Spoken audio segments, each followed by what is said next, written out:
Assalamu alaikum. Dear students, chapter politics of planet development हम पढ़ रहे हैं, क्लास 12th के लिए है। और आज का जो टॉपिक है जो हमने इसी chapter politics of planet development से लिया है वो है discuss the composition and functions of planning commission in India. पिछले टॉपिक में मैंने आपको पढ़ाया था प्लानिंग कमीशन जो है, प्लानिंग क्या होती है और प्लान्स किस लिए बनाए जाते हैं, objectives and importance of planning, planning की क्यों जरूरत पड़ती है एक मुल्क में। उसका मैंने आपको बताया था कि लोगों का लिविंग स्टैंडर्ड रेज करने के लिए, नेशनल इनकम जो है उसको इंक्रीज करने के लिए, या यूटिलाइजेशन ऑफ रिसोर्सेज इफेक्टिवली, या इतना भी मैंने बताया था रिड्यूस इकोनॉमिक इनइक्वालिटी, एम्प्लॉयमेंट। तो ये सारी चीजें जो है इनकी एस्टैब्लिशमेंट के लिए प्लान्स बनाए जाते हैं। तो इसी से रिलेटेड आज का जो टॉपिक है वो है कि ये जो प्लान्स बनाए जाते हैं, मुल्क के प्लान्स, वो एक बॉडी बनाती है जिसका नाम है प्लानिंग कमीशन, जो मुल्क के लिए प्लान्स बनाती है, चाहती है कि मुल्क जो है सेल्फ सफिशिएंट रहे और मुल्क जो है वहां पे सेल्फ सस्टेन डेवलपमेंट हो, वहां पे कंप्रिहेंसिव डेवलपमेंट हो, वहां पे जो इकोनॉमिक इनइक्वालिटीज है या अनएम्प्लॉयमेंट है उसको रिड्यूस किया जाए। ये सब चीजें मद्देनजर रखते हैं। तो इन चीजों को मद्देनजर रखते हुए प्लान्स बनाए जाते हैं और ये प्लान्स बनाती है एक बॉडी जिसका नाम है प्लानिंग कमीशन। याद रखिएगा, planning commission is the body who is formulating plans for the country. तो आज का टॉपिक यही है कि प्लानिंग कमीशन का कंपोजिशन पढ़ना है, किस तरह से प्लानिंग कमीशन जो है बनाई जाती है, इसका काम तो मैंने बताया ही आपको, फंक्शंस ऑफ प्लानिंग कमीशन क्या होते हैं। तो थोड़ा सा इसमें और भी टच कर लेंगे और फंक्शंस जो है उसके क्या होते हैं। देखिए बच्चों, सबसे पहले मैं आपको बता दूं, हमारे हिंदुस्तान में India is a democratic country where elections are held periodically after every 5 years। तो अब जो इलेक्शंस हमारे यहाँ होते हैं, who is conducting elections for the whole country? It's election commission, क्योंकि election commission is the body who conducts free and fair elections for the whole country. Same is the case with planning, who is making plans for India? That is the body known as planning commission, known as planning commission. और planning commission जो है, सबसे पहले मैं आपको बता दूं, it was set up in 1950 by a simple resolution under the chairmanship of Pandit Jawaharlal Nehru. As you know that Pandit Jawaharlal Nehru was the first prime minister of India और सबसे ज्यादा इन्होंने ही सर्व किया एज अ प्राइम मिनिस्टर ऑफ इंडिया। इनकी टर्म बहुत लॉन्ग थी, इनफैक्ट 47 से लेके 64 तक, जब तक वो गुजर गए। तो till that time he served as the prime minister of India, longest term. तो पंडित जवाहरलाल नेहरू जो थे, इनका बहुत ज्यादा कंट्रीब्यूशन है, क्योंकि ये कांग्रेस पार्टी से ताल्लुक रखते थे और कांग्रेस पार्टी का, जैसा हमने पढ़ा era of one party system में, कि किस तरह से कांग्रेस कामयाब रही, किस तरह से उन्होंने फ्रीडम स्ट्रगल में बढ़ चढ़ के हिस्सा लिया और किस तरह से 47 से लेके इनफैक्ट 77 तक हिंदुस्तान की पॉलिटिक्स में डोमिनेंट रहे। तो इन्होंने बहुत ज्यादा कंट्रीब्यूशन किया पंडित जवाहरलाल नेहरू ने। और इन्हीं के यहाँ पे ये आइडिया था कि हिंदुस्तान जो है, हिंदुस्तान में इकोनॉमिक बैकवर्डनेस बहुत ज्यादा हुई थी due to second world war और ड्यू टू दिस पार्टीशन बहुत ज्यादा प्रॉब्लम्स हुई थी, इकोनॉमिक बैकवर्डनेस हम फेस कर रहे थे। उस चीज को मद्देनजर रखते हुए पार्लियामेंट ने सिंपल मेजॉरिटी से वहां पे पास किया कि हमें यहाँ पे प्लानिंग कमीशन होनी चाहिए, एक बॉडी होनी चाहिए जो मुल्क के लिए प्लान्स बनाए, मद्देनजर रखे किस तरह से बनाने हैं। तो इसी तरह से इन्होंने 1950 में प्लानिंग कमीशन को तश्कील दिया, जिसके चेयरमैन रहे हैं पंडित जवाहरलाल नेहरू।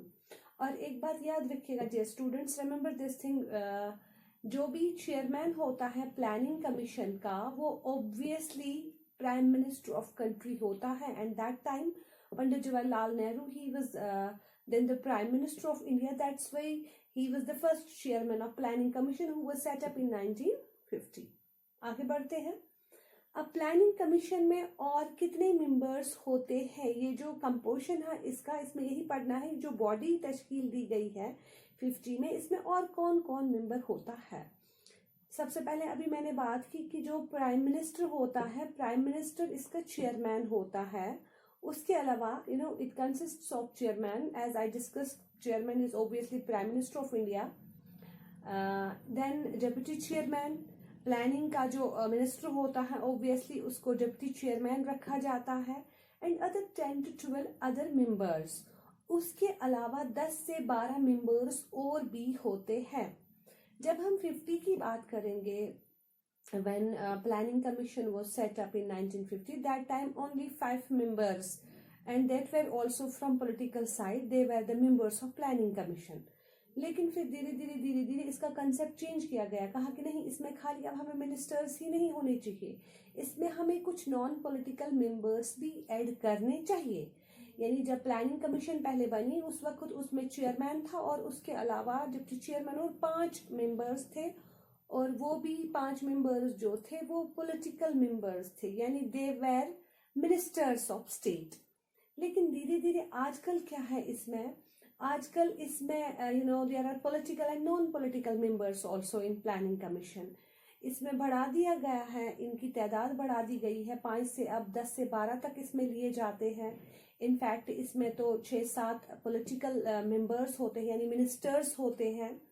पॉलिटिकल मेंबर्स आपको पता ही है, एक तो प्राइम मिनिस्टर भी होगा, डिप्टी प्राइम मिनिस्टर भी होगा, उसके अलावा कुछ खास मिनिस्टर्स स्टेट के होते हैं, जैसे ministers of home, finance, planning, agriculture, human resource development extra. ये खास कुछ डिपार्टमेंट्स हैं। जैसे फाइनेंस मिनिस्टर है, उसको पूरा डाटा पता है, मुल्क में फाइनेंस कितना है, इस तरह से इनकम कितनी आती है, एक्सपेंडिचर कितना होता है। इस तरह से होम मिनिस्टर पूरा उसको मुल्क का पता ही होता है। या प्लानिंग का जो मिनिस्टर होता है उसको ड्राफ्ट्स वगैरह सारे पता ही होते हैं, किस तरह प्लान्स बनाने हैं, किसको प्रायोरिटी देनी है। एग्रीकल्चर जो कि मेन ऑक्यूपेशन ऑफ इंडिया है और मेन रिसोर्स हमारे पास है, इसका मिनिस्टर इंक्लूड किया जाता है। ह्यूमन रिसोर्स डेवलपमेंट जिसको NRDH डिपार्टमेंट कहा जाता है, इसका मिनिस्टर भी ऐड होता है इसमें। तो ये कुछ खास डिपार्टमेंट्स हैं जिनके मिनिस्टर्स जो होते हैं, they are the political members of planning commission, very important members of planning commission. उसके अलावा अब देखिए, खाली हमें यहाँ पे मिनिस्टर से ही काम नहीं चलेगा। प्लानिंग कमीशन में नॉन पॉलिटिकल मेंबर्स भी होते हैं। जैसे अगर हम एग्रीकल्चर की बात करें, ह्यूमन रिसोर्स डेवलपमेंट की बात करें, प्लानिंग की बात करें, होम या फाइनेंस की बात करें, ये जो मिनिस्टर्स होते हैं इन्हें ज़रूरी सेक्रेटरीज वगैरह साथ में होते हैं, जो जिनके पास सारा डाटा होता है, जो कि नॉन पॉलिटिकल मेंबर्स हैं, जो हमारी ब्यूरोक्रेसी से ताल्लुक़ रखने वाले होते हैं। जैसे बड़े बड़े इकोनॉमिस्ट्स होते हैं, इकोनॉमिस्ट को भी इसमें एज ए मेंबर लिया जाता है। एडमिनिस्ट्रेटर्स जो होते हैं, जब मैं सेक्रेटरीज वगैरह की बात कर रही थी, they are also the members of planning commission. या टेक्निकल एक्सपर्ट्स हमारे यहाँ जो होते हैं, टेक्निकल एक्सपर्ट्स की मैं बात करूँगी। जैसे जब हमारे यहाँ सेकेंड 5 ईयर प्लान बनाया गया था जिसमें इंडस्ट्रीज पे ज़्यादा जोर दिया गया, उसमें उसको महल ऑन हॉबीज प्लान भी कहा जाता है, क्योंकि महल ऑन हॉबीज प्लान मीन्स यहाँ पे जो शख्स था वो डायरेक्टर था इंडस्ट्रीज एग्रीकल्चर का, इस तरह से उसको लिया गया एज अ मेंबर, यानी वो टेक्निकल एक्सपर्ट था। इसी के नाम पे फिर सेकेंड 5 ईयर प्लान बनाया गया। तो उनकी राय को मद्देनजर रखते हुए, उनके जो व्यूज थे, उनकी ओपिनियंस जो थी, तो तभी जाके कुछ नॉन पॉलिटिकल मेंबर्स भी होते हैं, इनकी राय, इनका एक्सपीरियंस भी इसमें ऐड होता है। इन्होंने डाटा जो देना है वो यही लोग देते हैं, तब जाके मुल्क के लिए ड्राफ्ट तैयार किया जाता है, प्लान तैयार किया जाता है। और जब ये प्लान तैयार होता है फिर नेशनल डेवलपमेंट कमीशन के पास भेज के वहाँ प्राइम मिनिस्टर और उसकी जो बॉडी होती है, तश्कील जो दी गई है, वो उसको फाइनल उस ड्राफ्ट को देख के फिर फाइनलाइज करते हैं। फिर मुल्क के लिए अकॉर्डिंगली फिर काम किया जाता है उन्हीं प्लान्स पे जो प्लानिंग कमीशन ने बनाए होते हैं। तो बच्चों आगे बढ़ते हैं, यानी प्लानिंग कमीशन 50 में बनी और ऑब्वियसली प्लानिंग कमीशन का जो हेड होता है वो होता है chairman. Chairman obviously prime minister होता है। उसके अलावा इसमें डेप्यूटी चेयरमैन होता है और 10 से 12 मेंबर्स होते हैं। यहाँ पे हमें कुछ पॉलिटिकल मेंबर्स भी होते हैं, नॉन पॉलिटिकल मेंबर्स भी होते हैं। पॉलिटिकल मेंबर्स में मिनिस्टर्स खास डिपार्टमेंट से लिए जाते हैं, और नॉन पॉलिटिकल मेंबर्स में इकोनॉमिस्ट्स, टेक्निकल एक्सपर्ट्स, एडमिनिस्ट्रेटर्स, इनको एज अ मेंबर, या एजुकेशनिस्ट्स वगैरह, इनको एज अ मेंबर लिया जाता है। तो इन सब का काम यही है कि ये लोग मिल बैठ के फिर प्लान्स बनाते हैं, देखते हैं मुल्क की जो अभी हम पढ़ेंगे फंक्शंस में, ये देखते हैं मुल्क की सारी इनकम क्या है, कितना एक्सपेंडिचर है, प्रायोरिटीज क्या है, किस पर काम करना है। तो ऑब्वियसली हमारे यहाँ जो प्लानिंग कमीशन है वो 5-5 साल के लिए मंसूबा बनाते हैं, 5 साल के लिए 5 ईयर प्लान्स यहाँ पे बनाए जाते हैं। Till this time 12 5 year plans and 3 annual plans were held. बात याद रखिएगा बच्चों, 2017 तक हमने 12 5 ईयर प्लान्स बनाए, आज 13वां चल रहा है। तो 2017 तक जो हमने ये 12 5 ईयर प्लान्स बनाए, उसके अलावा हमने यहाँ पे 66 से 69 जो एरा था, ये 3 साल जो थे, इनमें हमने एनुअल प्लान्स बनाए, यानी सालाना मंसूबे बनाए। उस वक्त समझ लो एक्सपर्ट्स भी कहते हैं कि प्लान हॉलीडेज था, वो जो एरा था 66 से 69 तक was known as plan holiday era, क्योंकि इसमें 5 साला मंसूबा नहीं बल्कि सालाना मंसूबा बनाए गए, क्योंकि मुल्क में कुछ फाइनेंशियल क्रंच भी था, वॉर भी हुआ था, बहुत सारे प्रॉब्लम्स थे, उनको मद्देनजर रखते हुए फिर उस वक्त इंदिरा गांधी ने डिसाइड किया कि हमें सालाना ही मंसूबे बना लेने चाहिए। तो इस तरह से आज तक हमने 12 5 ईयर प्लान्स बनाए अलॉन्ग विद 3 एनुअल प्लान्स, और 3 एनुअल प्लान्स हुए थे 1966 से लेके 69 तक। और एक very important thing is there, planning commission जो है इसका नाम मिस्टर नरेंद्र मोदी ने 2015 में चेंज कर दिया। 2015 में, चूंकि जब इनकी सरकार यहाँ पे 2014 में पहले आई, फिर 2019 में रिसेंटली पिछले साल ही इन्होंने फिर से यहाँ चुनाव जीता, तो 2015 में ही इन्होंने प्लानिंग कमीशन का नाम चेंज करके नीति आयोग रखा। याद रखिएगा, प्लानिंग कमीशन का नाम चेंज करके नीति आयोग रखा गया। और नीति आयोग का क्या मतलब है? नीति आयोग का मतलब है national institution for transforming India. ये एक ही बात है, प्लानिंग कमीशन बोलिए, नीति आयोग बोलिए, अब थोड़ा नाम इन्होंने बदल दिया। जैसे हम यहाँ पे देखते हैं कि गवर्नमेंट्स आती रहती हैं, जाती रहती है, नई नई सरकारें बदलती रहती हैं, तो अकॉर्डिंगली मन के मुताबिक वो नाम भी बदल देते हैं, कभी स्टेट्स का, कभी बहुत सारी चीज़ों का, बहुत सारी बॉडीज का। उसी तरह से प्लानिंग कमीशन का नाम चेंज करके नीति आयोग रखा गया। और काम तो function is same, national institution for transforming India. ये एक ऐसा इंस्टीट्यूशन है, नेशनल इंस्टीट्यूशन है, जिसका काम क्या होगा? ट्रांसफॉर्मिंग इंडिया, हिंदुस्तान को चेंज करना है, हिंदुस्तान को तब्दील करना है, हिंदुस्तान को तरक्की की राह पे गामजन करना है। तो पहले जो ये प्लानिंग कमीशन थी, इम्पोर्टेंट बात मैं आपको ये बता दूं, it was only an expert advisory body originally. सबसे पहले ये एक एडवाइजरी बॉडी थी, ये एडवाइस करती थी किस तरह से मुल्क में हमें प्लान्स बनाने चाहिए, किस तरह से प्रायोरिटीज पे काम करना चाहिए। तो लेकिन धीरे धीरे it has come to be known as economic cabinet. अब जो है, अब चूंकि इसका नाम इकोनॉमिक कैबिनेट, पूरे मुल्क की जो ये इकोनॉमिक कैबिनेट है वो प्लानिंग कमीशन है, क्योंकि यहाँ पे ही 5-5 साल तक के लिए मंसूबे बनाए जाते हैं। और जो हमारी इनकम है उसका यहाँ पे ही, जो भी बजट वगैरह है, इनकम वगैरह जो है उसका यहाँ पे ही हमें यूटिलाइज करना है प्लानिंग कमीशन के थ्रू ही, कि किस किस डिपार्टमेंट पे, किस किस चीज पे इसको खर्च करना है, कहाँ पे खर्च करना है। तो functions, very important thing is functions of planning commission. Number 1 is assessment of countries resources. सबसे पहला असेसमेंट ऑफ कंट्रीज रिसोर्सेज। यहाँ पे पहला फंक्शन जो प्लानिंग कमीशन का है, सबसे पहले ये देखते हैं कि हमारे पास रिसोर्सेज क्या है। हमारे पास, मैं कहूंगी कि मुझे घर बनाना है, लेकिन मुझे सबसे पहले देखना है कि मेरे पास पैसा कितना है, मेरी तनख्वाह में से कितना आएगा, घर के जो अपनी वहां पे इनकम होगी, चाहे बाग आपके पास हो, बागात हो, और चार्ज जिनको कहते हैं, या बिजनेस आपके पास है, तो उससे कितनी इनकम आएगी। तो ये सारी चीजें पहले मद्देनजर रखनी है, तब जाके मैं कुछ कह सकती हूँ कि मुझे घर बनाना है या मुझे कोई चीज खरीदनी है। उसी तरह से जो प्लानिंग कमीशन है, सबसे पहले वो क्या करते हैं, वो असेस करते हैं, देखते हैं कि हमारे पास रिसोर्सेज कितने हैं। अब रिसोर्सेज डिफरेंट टाइप्स के होते हैं, material, capital, human, including technical, personal. Material resource कितना हमारे पास, अगर हमारे पास जंगलात है तो हमारे पास इससे कितनी इनकम आएगी, टूरिस्ट डिपार्टमेंट है तो कितनी इनकम आएगी। तो हर एक, अगर हमारे पास माइनिंग है, चाहे गोल्ड की बात करें, चाहे आप कोल की बात करें, बाकी जितने भी माइनिंग वगैरह है, शिपिंग है, जो भी आपके पास रिसोर्स है, मटेरियल है, तो या हाइड्रो इलेक्ट्रिसिटी प्रोजेक्ट्स हैं, तो उससे आपकी कितनी इनकम आती है, ये चीज़ आपको मद्देनजर रखनी है। देन कैपिटल, पैसा आपके पास कितना है। Then human, including technical, personal और human resource, very important thing.